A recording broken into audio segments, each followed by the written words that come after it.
Hi friends, welcome to ஜோதிமாஸ் சமையல். இன்றைக்கி நம்ம வீடியோவில் என்ன பார்க்க போகிறோம்னு பார்த்தீங்கன்னா, ஒரு சுற்றுலா வீடியோ தாங்க பார்க்க போகிறோம். எந்த ஊருன்னு போயிருந்தோம்னு பார்த்தீங்கன்னா, அங்கே ஒரு நாள் பாண்டிச்சேரிக்கு போயிருந்தோம். அது போகிறதுக்கு முன்னாடி என்னென்ன ஊருக்கு போயிட்டு போனோங்கிறத உங்களோட ஷேர் பண்ணிக்க போகிறேன்.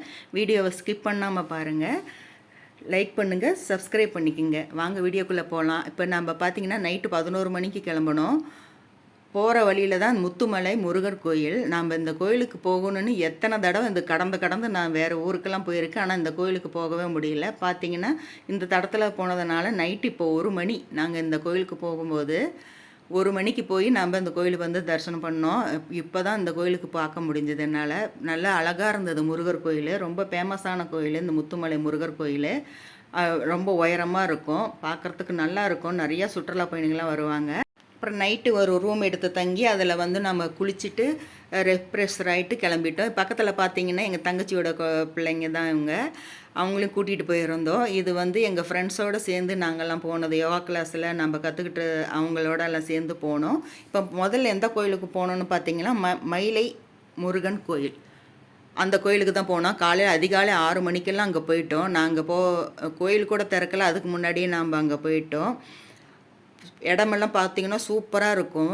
மயில் சத்தமும் குயில் சத்தமும் அப்படி இருந்தது. இந்த பஸ்ஸில் தான் நாங்கள் வந்தோம். இந்த பஸ்ஸு பார்த்திங்கன்னா நல்லா ஜிகுன்னு இருந்தது. உள்ளெல்லாம் டான்ஸ் ஆடுறதுக்கெல்லாம் இதெல்லாம் போட்டிருந்தாங்க. ஆனால் யாருமே டான்ஸு தான் ஆடல. கோயில் நல்லா அழகாக சூப்பராக இருந்தது. நல்ல அமைதியான இடம். இந்த கோயிலில் திருமண தடைகள் நீங்கும், எல்லா தடைகளும் நீங்கும்னு சொல்லியிருந்தாங்க. கோயில் நல்லா சூப்பராக இருந்துச்சு பார்க்குறதுக்கு. மயிலை முருகர் கோயில் ரொம்ப சக்தி வாய்ந்த கோயில். இந்த கோயில் நல்லா ஃபேமஸான கோயில் தான். இங்கெல்லாம் பார்த்து சுற்றி பார்த்துட்டு நல்லா ஃபோட்டோலாம் எடுத்துக்கிட்டு வீடியோலாம் எடுத்துக்கிட்டு நாங்கள் பார்த்தோம். நல்ல ஒரு மயில் சூப்பராக இருந்தது, தூரமாக இருந்தது பார்க்குறதுக்கு. அப்படி சிலைன்னு நினச்சேன், அந்த இடத்துல இருந்துச்சு. ஆனால் நம்ம வந்து அவ்வளோ பக்கத்தில் போக முடியாது. நாங்கள் இங்கே இருக்கும்போது அது பக்கத்தில் இருந்துச்சு. நல்லா சுற்றிலும் நம்ம எல்லாம் வீடியோ ஃபோட்டோஸ் எல்லாம் எடுத்துகிட்டோம். இதுதான் எங்கள் தங்கச்சியோட பாப்பா. எல்லாம் அவங்களையும் சேர்த்து கூட்டிகிட்டு போயிருந்தோம். சரி, ஒரு நாள் டூரு தானே அப்படின்ட்டு நல்லா போய் என்ஜாய் பண்ணிவிட்டு வந்தோம். அப்புறம் பார்த்தோன்னா வக்கரை காளியம்மன் கோயில். இந்த வந்து பெரிய காளியம்மன் கோயில் பார்க்குறதுக்கு ரொம்ப பிரம்மாண்டமாக இருக்கும். அங்கே வக்கரையம்மன் காளியம்மன் கோயிலா? ஆமாம், நிறைய கோயிலுக்கு போனோம். இங்கே பார்த்தீங்கன்னா இது வந்து 5 முகம் பஞ்சமுகம் ஆஞ்சநேயர் கோயில். இந்த கோயிலும் நல்லா அருமையாக இருந்துச்சு, பார்க்குறதுக்கு நல்லா நீட்டாக இருந்தது. நம்ம நாமக்கல் ஆஞ்சநேயர் கோயிலை விட பெருசு. அந்தளவுக்கு நல்லா உயரமாக இருந்தது. கோயிலும் நல்லா சுத்தமாக இருந்தது, நீட்டாக இருந்தது பார்க்குறதுக்கு. நாங்கள் இங்கேயும் போயிட்டு வெளியில் மட்டும்தான் வீடியோ ஃபோட்டோஸ் எல்லாம் எடுத்தோம், உள்ளே போக முடியல. அதனால் இதுவும் வந்து வெளியிலேருந்து நம்மலாம் வீடியோஸ் ஃபோட்டோஸ் எல்லாம் எடுத்துகிட்டு பார்த்துட்டு வந்தோம். நல்லாயிருக்கும் கோயில், பார்க்கவே நல்லா நீட்டாக இருக்குது, சூப்பராக இருக்குது. பாண்டிச்சேரியிலேயே எல்லாம் வந்து ஒரு சில கோயில் தவிர மற்ற எல்லாமே நல்லா நீட்டாக இருக்குது பார்க்குறதுக்கு. இது பார்த்திங்கன்னா இன்னொன்று, இது பார்த்திங்கன்னா ஆரோவில்னு சொல்லுவாங்க. அந்த ஒரு பூமி உருண்டை மாதிரி இருக்கும் பார்த்திங்களா, கோல்டு கலரில். அங்கே போயிட்டு இருந்தோம். பார்த்திங்கன்னா எவ்வளோ பெரிய காடு, அமேசான் காடு மாதிரி இருந்தது பார்க்குறதுக்கு. போய்கிட்டே இருக்கணும், நடந்து போய்கிட்டே இருக்கணும் அப்படின்னாங்க. அப்புறம் அங்கே சின்ன சின்ன காரு கூட போகுது.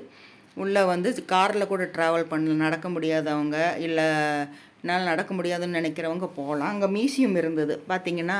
இதுதான் அங்கே பார்க்குறதுக்கு போகணும். அங்கே ஒரிஜினல் அங்கே இருக்கும், இது மியூசியத்தில் வச்சுருக்காங்க. பார்த்திங்கன்னா நல்ல ஒரு உள்ளே வந்து ரொட்டீன் ஆகி போகிற மாதிரி இருக்குது. இந்த மியூசியத்தில் என்னென்ன சிறப்புங்கிறதுக்காக இதெல்லாம் வச்சுருந்தாங்க. நாங்கள் அங்கெல்லாம் போய் ஃபோட்டோஸ் எல்லாம் எடுத்துக்கிட்டோம். இது வந்து எப்படி ஒரு மன நிம்மதி, ஒரு ரிலீஃப் கொடுக்குற இடம் அப்படிங்கிறதுனால ரொம்ப அமைதியாக, யாரும் பேசக்கூடாது, சைலண்ட்டாக தான் போகணும். என்னென்னவோ டிசைன்லலாம் இருந்தது. இது எல்லாமே இந்த யோகா சம்மந்தப்பட்டதும் மனவளக்கலையோட சம்மந்தப்பட்டது தான் இந்த இதெல்லாம். நடுவில் பார்த்திங்கன்னா ஒரு உருண்டை மாதிரி இருக்குது பாருங்கள். எல்லாம் ஒரு கலைநுட்பத்தோட, ஒரு ஈர்ப்பு சக்தியோடு கட்டப்பட்டது தான் இந்த மந்திர் என்ன சொல்கிறாங்க, அந்த பேர் எனக்கு இந்த போட்டோவில் பார்த்தீங்கன்னாலே தெரியும். நம்ம தவம் பண்ணும்போது இப்படி தாங்க, அப்படியே அந்த தலைக்கு மேலே அந்த ஒரு நாணம் வரும். அது பார்த்திங்கன்னா அப்படியே லைட் எரியற மாதிரியே இருக்குது. அது சும்மா ஒரு ஷேடோ தான் போட்டிருக்காங்க. அது நேச்சுரலாக பார்க்கும்போது பார்த்திங்கன்னா அப்படி லைட் எரியற மாதிரி இருக்கும். அப்படி தான் ஒரு வைப்பு உண்டாகும் நம்ம யோகா செய்யும்போது, தவம் செய்யும்போது. இது பார்த்திங்கன்னா பெரிய ஒரு தோசைக்கல் மாதிரி இருந்தது, கோல்டு கலர் பெருசாக இருந்தது. இந்த இடத்துலையும் நம்மலாம் நின்றுக்கிட்டு ஃபோட்டோலாம் எடுத்துக்கிட்டோம். நல்லா இருந்தது பார்க்குறதுக்கு. இடம்லாம் பார்த்தீங்கன்னா அப்படியே அமேசான் காடு மாதிரி தான் இருக்கும். அந்தளவுக்கு சூப்பராக இருந்தது. எங்கே பார்த்தாலும் பச்சை பசேலுன்னும் அமைதியாகவும் தான் இருந்தது. இந்த இடம் தான் வந்து காரில் ஏறி போகிற இடம். நாம் வந்து பாதி பேர் வந்து காரில் ஏறிக்கிட்டோம், பாதி பேர் வந்து நடந்து வந்துட்டாங்க. எவ்வளோ தூரம் 2 கிலோமீட்டர் நடக்கணுமா. நம்ம ஆல்ரெடி அங்கங்கே நடந்துட்டு நம்மளால் முடியலன்ட்டு நம்ம வண்டியில் ஏறிக்கிட்டோம். ஒரு 10 பேர் வண்டியில் ஏறிக்கிட்டோம். ஒரு 10 பேர் வந்து நல்லா நடந்து வந்துக்கிட்டு இருந்தாங்க. இந்த இடத்தெல்லாம் பார்த்தீங்கன்னா நல்லா கார்டன் நல்லா சூப்பராக இருக்கும். கார்டன் நல்லா அவ்வளோ நீட்டாக செடிகளும் மரங்களும் எல்லா இடத்தையும் ரொம்ப பராமரிப்பு பண்ணி வச்சுருக்காங்க. இந்த இடம் தான் பார்க்க போகிறோம். மந்திர்னு சொல்லுவாங்க. இந்த உருண்டை மாதிரி இருக்குது. இந்த இடத்துல போய் உள்ளே போனீங்கன்னா அவ்வளோ ஒரு கூலிங்காக இருக்குமா. நிறைய பேருக்கு தெரிஞ்சிருக்கும். இது பாருங்கள், கள்ளிச்செடி வித்தியாசமாக இருந்தது. கள்ளிச்செடியெல்லாம் விதவிதமான கள்ளிச்செடிகள் இருந்தது. பூக்கள் பார்க்குறதுக்கு ஒய்லெட் கலரில் நல்லா இருந்துச்சு பார்க்குறதுக்கு. கார்டன் எங்கே பார்த்தாலும் செடி கொடிகள் கார்டன் தான். இப்போ பார்த்தீங்கன்னா அங்கே வந்தாச்சு ஆரோவிலுக்கு. ஆனால் பார்த்தீங்கன்னா பக்கத்தில் போகிறதுக்கு அலோடு இல்லை. பராமரிப்பு வேலை நடந்துகிட்டு இருக்கு.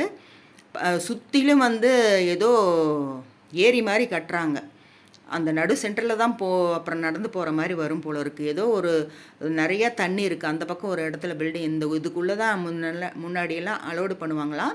ஆனால் நாங்கள் வந்து போகும்போது அலோடு பண்ணல. அதனால் இங்கே ஒரு கிட்டத்தட்ட ஒரு 1/2 கிலோமீட்டர் இருக்கும். தள்ளி தான் நின்று தான் நம்ம இந்த ஃபோட்டோவும் வீடியோவும் எடுத்தோம். ஏன்னா இவ்வளோ தூரம் கஷ்டப்பட்டு போனோம். பார்த்தா உள்ளே போகிறதுக்கு இல்லை. ஏன்னா பராமரிப்பு வேலையெல்லாம் நடந்துகிட்ருக்கு. எவ்வளோ தூரம் பாருங்கள். பார்க்குறதுக்கு இங்கே பக்கத்தில் இருக்கிற மாதிரி. இந்த உருண்டை பார்த்திங்கன்னா பெரிய இருக்கும். ஒரு 2 மாடி கட்டடம் அளவுக்கு உயரம் இருக்கும். அந்த அளவுக்கு இருக்குது. இந்த இடம் போனீங்கன்னா அவ்வளோ ரிலீஃபாகவும் சந்தோஷமாகவும் இருக்குன்னு சொல்லுவாங்க. ஆனால் போக முடியல, உள்ளே போக முடியல. அதோடைய தத்துவம் பார்த்திங்கன்னா அங்கே பாருங்கள், நீர்வீழ்ச்சி மாதிரி நீச்சல் குளம் மாதிரி கட்டிகிட்ருக்காங்க. இது சுற்றிலும் வரப்போகுது போல் இருக்குது. அந்த மாதிரி கட்டிகிட்ருக்காங்க. அப்புறம் இதோடைய சிறப்பெல்லாம் இங்கே போட்டிருந்தது. ஹிந்தி, இங்கிலீஷ், தமிழ் எல்லாம் போட்டிருந்தது. இதனால் என்ன நடக்கும், எப்படி இருக்கும்ங்கிறதெல்லாம் விளக்கமாக போட்டிருந்தாங்க. 3 மொழியிலும் போட்டிருந்தாங்க. பார்த்து நல்லா படிச்சுட்டு வந்தோம். அப்புறம் எல்லாம் சுற்றிலும் வந்து நிறைய இந்த மரம் பார்த்திங்கன்னா இது ஆலமரம். பார்த்திங்கன்னா இது ஒரு மரம் தான். ஒரு மரம் உடைய விழுதுகள் அங்கங்கே விழுந்து எல்லா இடத்துலையும் மரமாக இது ஒரு தோப்பு மாதிரி இருந்தது. இதோடைய கிளை பார்த்திங்கன்னா ஒரு இடத்துல தான் இந்த மரம் வேர் இருக்குது. அந்த கிளைகள் போய் போய் கீழே விழுந்து இன்னொரு மரமாக முளைச்சி இந்த இடமே ஒரு நிழல் தரக்கூடிய இடமாகவும் அவ்வளோ அமைதியாகவும் சூப்பராகவும் ஒரு குப்பையில் பாருங்கள். ஒரு குப்பையில் எந்த ஒரு சத்தமும் இல்லை. அமைதியாக இருந்தது இந்த இடம் பார்க்குறதுக்கு. சொல்ல வார்த்தை இல்லை. அங்கேயே இருந்துக்கலான்ட்டு தோணுச்சு. ஒரு பறவை சத்தம் கூட இல்லை. அவ்வளோ அமைதி. பொதுவாக இவ்வளோ பெரிய காடு இருந்தால் பறவை சத்தம்லாம் கேட்கும். மற்ற இடத்துல கூட இந்த பச்சை கலர் இருக்குது பார்த்தீங்களா, இதுதான் மெயினான ஒரு மரம். இந்த மரத்துடைய கிளைகள் தான் இந்த ஒரு தோப்பே. அந்த வேறு விழுந்து அது ஒரு மரமாகி அப்படியே ஒரு பெரிய கூரை மாதிரி உருவாயிருக்கு. மேலே பார்த்தீங்கன்னா அழகாக இருந்தது பார்க்குறதுக்கு. நல்லா சூப்பராகவும் இருந்துச்சு. பச்சை பசேலுன்னு பார்க்குறதுக்கு அப்படியே ஜில்லுன்ட்டு பாருங்கள். இவ்வளோ பெரிய இடமும் ஒரு மரம் தான். இந்த ஒரு மரத்துடைய கிளைகள் தான் இந்த இடம் பூரா ஆக்கிரமிச்சிருக்கு. பார்க்கவே அவ்வளோ அழகாக இருக்குது போகும்போது. நல்லா இருந்தது. இன்னும் பார்த்தீங்கன்னா இன்னும் பாதி வீடியோ இருக்குது. நான் பாதி வீடியோ தான் இதில் காமிச்சிருக்கேன். இது ஃபஸ்ட்டு பாட்டு. 2வது பாட்டும் வரும். மறக்காமல் பாருங்கள். இந்த வீடியோ தொடர்ச்சி இன்னும் பாண்டிச்சேரிக்கு போனதெல்லாம் இருக்குது. இந்த வீடியோ பிடிச்சிருந்துச்சுன்னா ஒரு லைக் கொடுங்க, கமெண்ட் பண்ணுங்கள், சப்ஸ்கிரைப் பண்ணுங்கள். மீண்டும் உங்களை அடுத்த வீடியோவில் சந்திக்கின்றேன். இன்னொரு பாகம் வரும், அதையும் பாருங்கள். இந்த பார்த்திங்கன்னா மூங்கில் மரம் எவ்வளோ பெருசு பாருங்கள். பார்க்குறதுக்கு சூப்பராக இருக்கும். இன்னொரு வீடியோவில் 2வது பாகத்தில் பார்க்கலாம். பாய்.